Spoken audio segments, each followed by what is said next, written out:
Supreme court में फौजी अदालतों में सिविलियन के ट्रायल के खिलाफ दरखास्तों की समाअत chief justice of Pakistan Umar Ata Bandial ने रिमार्क्स में कहा, अगर कोई सिविलियन किसी फौजी को बगावत पर उकसाए तो उसका ट्रायल फौजी अदालत में हो सकता है।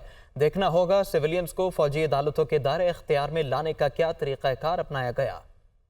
ये कहना कि सिविलियन का कभी फौजी अदालतों में ट्रायल नहीं हो सकता दुरुस्त नहीं। ऑफिशियल सीक्रेट एक्ट के तहत जराइम का तयन फौज ने ही करना है। देखना होगा इंसदाद दहशतगर्दी अदालत ने किस बुनियाद पर मुकदमात फौजी अदालत को मुंतकिल किए। फौजी अदालतों में सिविलियन के ट्रायल के केस में चीफ जस्टिस उमर अता बंदयाल के अहम रिमार्क्स। सुप्रीम कोर्ट में समाअत के दौरान अटॉर्नी जनरल ने 9 मई के वाकयात में गिरफ्तार अफराद की तफसीलात पेश करते हुए बताया कि इंसदाद दहशतगर्दी कानून के तहत 141 अफराद को गिरफ्तार किया गया और MPO के तहत 117 अफराद तहवील में लिए गए। 102 अफराद फौज की तहवील में हैं, जबकि फौज की तहवील में कोई सहाफी, वकील, खातून या कम उम्र मुल्जिम नहीं है। सिविल सोसाइटी के वकील फैसल सिद्दीकी ने कहा कि हमने दरखास्त में आर्मी एक्ट को चैलेंज नहीं किया। सिविलियंस के आर्मी अदालत में ट्रायल होते रहे हैं। मैंने तहरीरी मारूजात भी जमा करा दी हैं। मेरा मौक़िफ़ सिर्फ ये है कि आर्मी एक्ट के तहत मखसूस सिविलियंस का ट्रायल खिलाफ आइन है। जस्टिस मंसूर अली शाह ने कहा कि ऑफिशियल सीक्रेट एक्ट के तहत ट्रायल तब होता है जब बात कौमी सलामती की हो। जस्टिस इजाजुल हसन ने रिमार्क्स दिए कि कानूनन फौज सिविलियन की हवालगी का कहती है तो रेफरेंस वफाकी हुकूमत को भेजा जाता है। फौज चार्ज कर सकती है लेकिन ट्रायल तो सिविल अदालत में चलेगा। जस्टिस मंसूर और जस्टिस मुनीब ने इस्तफसार किया कि सिविल ट्रायल चल रहा है तो क्या फौज उसकी हवालगी का कह सकती है। एडवोकेट फैसल सिद्दीकी ने कहा कि हमारा मौक़िफ़ है कि फौज सिविलियंस की हवालगी का मुतालबा नहीं कर सकती। चीफ जस्टिस का कहना था कि माइंड अप्लाई किए बगैर आज खुद नोटिस लेंगे और ना ही जुडिशियल आर्डर करेंगे। कोशिश होगी कि इस केस का नतीजा मंगल तक निकल आए। केस की मजीद समाअत पीर तक मुलतवी कर दी गई। सुप्रीम कोर्ट के सीनियर जज जस्टिस काजी फायज ईसा ने फौजी अदालतों में सिविलियन के ट्रायल के खिलाफ दरखास्तों की समाअत से अलग होने के बाद सुप्रीम कोर्ट की वेबसाइट पर 30 सफ़हात का अलग नोट जारी किया। ताहम ये नोट कुछ देर बाद ही वेबसाइट से हटाया गया। सुप्रीम कोर्ट के सीनियर जज जस्टिस काजी फायज ईसा के नोट में कहा गया था कि जब से मेरी तैनाती अदालत उज़्मा में हुई तब से आज तक कभी किसी मुकदमे की समाअत से गुरेज नहीं किया। हमेशा कोशिश रही कि मुकदमे के हर फरीक को एक नज़र से देखूं। हमेशा कोशिश रही कि हर फैसला एक ही पैमाने से आईन और कानून के मुताबिक करूं। नोट में कहा गया था कि पूरी सराहत से कहता हूं, सिविलियन के मिलिट्री ट्रायल के खिलाफ मुकदमे से खुद को दस्तबरदार नहीं कर रहा। Supreme court practice and procedure act की मुअत्तली के बाद से अदालत में नहीं बैठा। अब अगर मैं ये मुकदमात सुनूं तो मैं अपने आईनी और कानूनी मौक़िफ़ की खिलाफ वर्जी करूंगा। लंदन में वज़ीर आज़म शहबाज शरीफ की नवाज शरीफ से मुलाकात हुई। मुलाकात में मुल्क की सियासी सूरत हाल पर तबादला ख्याल हुआ। निगरान सेटअप के क़याम और दीगर मामलात पर भी बातचीत की गई है। नवाज शरीफ की आइंदा माह वतन वापसी मुतवक्के है। साबिक़ वज़ीर आज़म की लीगल टीम ने भी इंदिया दे दिया है। वज़ीर आज़म शहबाज शरीफ ने कहा कि पाकिस्तान और IMF की टीमों में मुज़ाकरात जारी है। लंदन में एवन फील्ड पहुंचने पर मीडिया से गुफ्तगू में वज़ीर आज़म ने कहा, चाहते हैं IMF से मामलात खुश उसलूबी से तय पा जाएं। मालियाती इदारों और फ्रांस के सदर से मुलाकात अच्छी रही। मुलाकात हुई थी MD IMF से और उनसे बड़ी फ्रैंक गुफ्तगू हुई और उनसे मैंने यही कहा कि हमने तमाम शराइत जो IMF की हैं वो पूरी कर दी हैं और अब जो प्रोग्राम है IMF का वो अब बोर्ड में जाकर उसको मंजूर होना चाहिए। तो उन्होंने मुझे कहा कि हमारी टीम में यानी पाकिस्तान की टीम और IMF की टीम फौरी बैठ जाए। कुछ थोड़े बहुत अगर कोई इश्यूज़ हैं तो उनको हम डिस्कस करना चाहते हैं और हम चाहते हैं कि ये मामला खुश उसलूबी से तय हो जाए। जल्द हो जाएगा ये। तो अब इस वक्त गुफ्तगू जारी है। मिनिस्टर ऑफ फाइनेंस इसहाक डार साहब उनकी टीम इसको लीड कर रही है। इसहाक डार साहब की टीम और IMF की टीम है और मेरा भी बराबर राब्ता है इसहाक डार साहब से। तो आप दुआ करें कि अब ये IMF का प्रोग्राम जो है उनका बोर्ड मंजूर करके हम आगे चलें। वफाकी वज़ीर क़ानून आज़म नज़ीर तारड़ ने अमरीकी कांग्रेस का दौरा किया। अमरीकी रिपब्लिकन और डेमोक्रेटिक कांग्रेस के अरकान से मुलाकातें की। सफ़ीर पाकिस्तान सरदार मसूद खान और रिपब्लिकन रहनुमा साजिद तारड़ भी मौजूद थे। वफाकी वज़ीर क़ानून आज़म नज़ीर तारड़ ने अमरीकी कांग्रेस के दौरे के मौके पर پاکستان کے خلاف منفی بھارتی پروپیگنڈے پر کانگریس اراکین کو آگاہی دی۔ پاکستانی سفیر سردار مسعود خان اور ریپبلکن رہنما ساجد تارڑ بھی موجود تھے۔ اعظم نذیر تارڑ نے پاکستان کے لیے لابنگ اور موجودہ سیاسی حالات پر اراکین سے تبادلہ خیال کیا۔ دورہ فرانس کے موقع پر وزیر اعظم شہباز شریف کی فرانس میں مقیم پاکستانی کمیونٹی سے ملاقات ہوئی۔ ملاقات میں وزیر اطلاعات مریم اورنگزیب اور وزیر اعظم کے معاون خصوصی طارق فاطمی بھی موجود تھے۔ وزیر اعظم نے کہا کہ 1 سال میں پاکستان کو ڈیفالٹ سے بچایا، نہایت کٹھن فیصلوں سے گزر کر یہاں تک پہنچے ہیں۔ پاکستان خارجہ محاذ پر تنہائی کا شکار تھا، 1 سال کی مسلسل محنت سے خارجہ تعلقات بحال کیے۔ وزیر اعظم شہباز شریف نے مزید کہا کہ پاکستان کی معاشی بحالی میں اکنامک ریوائول پلان سنگ میل ثابت ہوگا۔ سرمایہ کاری میں رکاوٹیں دور کرنے کے لیے اسپیشل انویسٹمنٹ فیسیلیٹیشن کونسل بنا دی ہے۔ ملاقات کے دوران وزیر اطلاعات مریم اورنگزیب نے بھی بیرون ملک پاکستانیوں کی وطن کی ترقی کے لیے خدمات کو سراہا اور کہا کہ بیرون ملک مقیم پاکستانی وطن کے سفیر اور قیمتی اثاثہ ہیں۔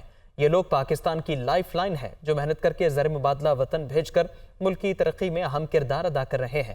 انہوں نے کہا کہ بیرون ملک پاکستانی نومے کے واقعات کی پرزور مذمت کریں۔ اس روز شرپسند عناصر نے ملک کی سالمیت پر حملہ کیا جو کسی صورت بھی قابل قبول نہیں۔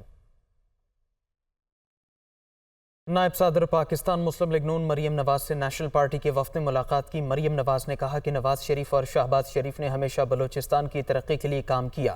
بھکر سے رکن قومی اسمبلی ڈاکٹر افضل ڈھانڈلا نے بھی مریم نواز سے ملاقات کی۔ حسن رضا کی رپورٹ۔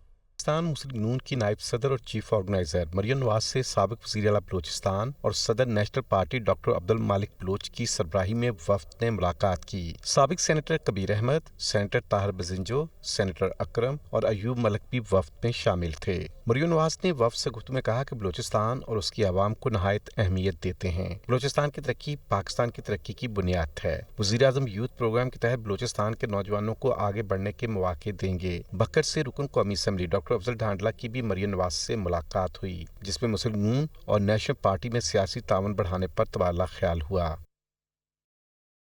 وزیر اعلیٰ سندھ مراد علی شاہ کہتے ہیں ملک میں معاشی ایمرجنسی والی صورتحال نہیں ہے۔ انتخابات اکتوبر میں ہوتے نظر آ رہے ہیں۔ پیپلز پارٹی پورے ملک میں حکومت بنائے گی۔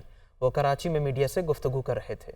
وزیر اعلیٰ سندھ مراد علی شاہ نے کراچی میں Baloch Mujahid football ground and community centre منصوبے کا افتتاح کر دیا۔ میڈیا سے گفتگو میں وزیر اعلیٰ کا کہنا تھا ورلڈ بینک کے تعاون سے منصوبے پر 1 ارب 90 کروڑ روپے خرچ کیے۔ منصوبہ ابراہیم حیدری کے عوام کے لیے سندھ حکومت کا بڑا تحفہ ہے۔ وزیر اعلیٰ سندھ مراد علی شاہ کا کہنا تھا حافظ نعیم الرحمان نے زمان پارک جا کر بڑی غلطی کر دی۔ اگر حافظ نعیم الرحمان زمان پارک نہیں جاتے تو شاید پی ٹی آئی والے ووٹ دے دیتے۔ وزیر اعلیٰ سندھ مراد علی شاہ نے کہا کہ اکتوبر میں الیکشن ہوتے نظر آ رہے ہیں۔ صوبائی اور قومی اسمبلیاں 13 اگست کو از خود ختم ہو جائیں گی جس کو آگے بڑھانے کا کوئی بھی طریقہ کار موجود نہیں۔ انتخابات کی تاریخ دینا الیکشن کمیشن کا کام ہے۔ نگران وزیر اعلیٰ پنجاب محسن نقوی پولیس کے افسروں اور جوانوں کا حوصلہ بڑھانے کے لیے کچے کے علاقے میں پہنچ گئے۔ محسن نقوی کہتے ہیں کہ شرپسند عناصر کو دوبارہ قدم نہیں جمانے دیں گے۔ لیاقت انصاری کی رپورٹ۔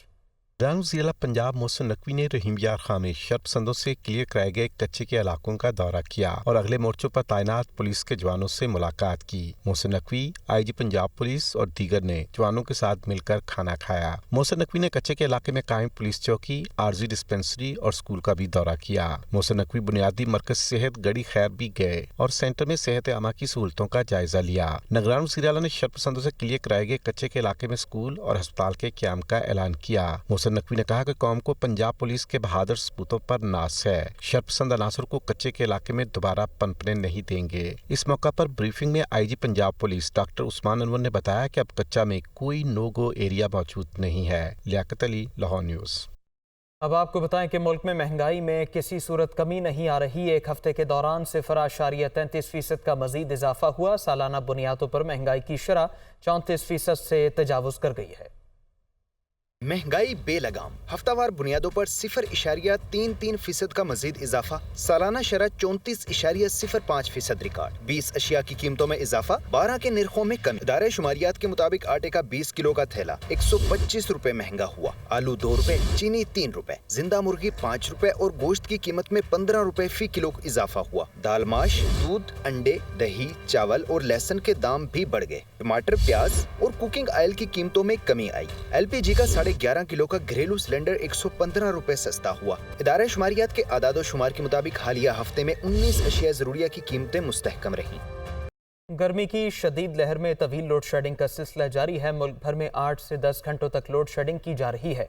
बिजली का शॉर्टफॉल 6,765 मेगावाट तक पहुंच गया। रिपोर्ट देखिए। शदीद गर्मी में बिजली का तकसीमी निजाम भी जवाब देने लगा। मुल्क भर में 8 से 10 घंटों तक की लोड शेडिंग जारी। बिजली का शॉर्टफॉल 6,765 मेगावाट तक पहुंच गया। ज़राए पावर डिवीजन के मुताबिक मुल्क में बिजली की मजमूई पैदावार 20,235 मेगावाट और तलब 27,000 मेगावाट है। मुल्क में पन बिजली की पैदावार 8,000 मेगावाट है, जबकि सरकारी थर्मल पावर प्लांट्स 520 मेगावाट बिजली पैदा कर रहे हैं। निजी शोबे के बिजली घरों की पैदावार 7,000 मेगावाट है और विंड पावर प्लांट से बिजली की पैदावार 1,225 मेगावाट है। सोलर बिजली घरों से 120 मेगावाट और बिगास से 100 मेगावाट बिजली पैदा की जा रही है। न्यूक्लियर पावर प्लांट्स की पैदावार 3,270 मेगावाट है।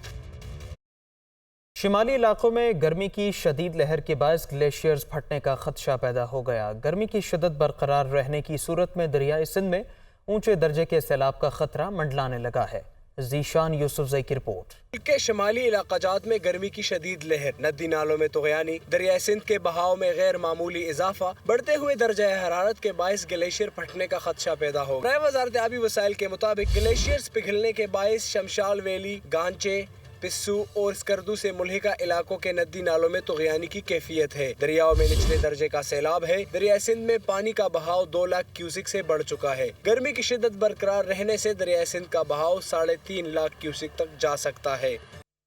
खूबसूरत बकरे, तनोमंद बैल, सेहतमंद गाय, मवेशी मंडी में एक से बढ़कर एक जानवर, लेकिन कीमतें ऐसे ही के सुनते ही आसान खता हो जाएं। जानवर तो खूबसूरती में अपनी मिसाल आप हैं, लेकिन कीमतें खरीदारों को मायूस कर रही हैं। रिपोर्ट देखिए। की बड़ी मवेशी मंडी शाहपुर कांजरा में ढोलू, भोलू, बादल, बादशाह और शेरू की धूम। डबल शेड वाले ढोलू और भोलू खूबसूरती में अपनी मिसाल आप हैं। मंडी का रुख करने वाले ग्राहक बैलों की इस जोड़ी के हुस्न से मुतासर हुए बगैर नहीं रह सकते। कीमत की बात करें तो वो भी कुछ कम नहीं है। मालिक 25 लाख से कम डिमांड नहीं करता। घी डालते हैं सर्दी में, जब गर्मी आती है फिर सरसों का तेल इनको खिलाते हैं और उसके बाद फिर ये आटा और सूखे टुकड़े वो खिलाते हैं। मंडी में जहां ढोलू और भोलू ने अपनी खूबसूरती से सबको जकड़ा हुआ है, तो वहीं बादल और बादशाह का राज भी बरकरार है। भारी भरकम सफेद और काले रंग के बकरों ने अपने कद काठ की वजह से मंडी में सबको पीछे छोड़ दिया है। देसी खुराक इनको दी जाती है,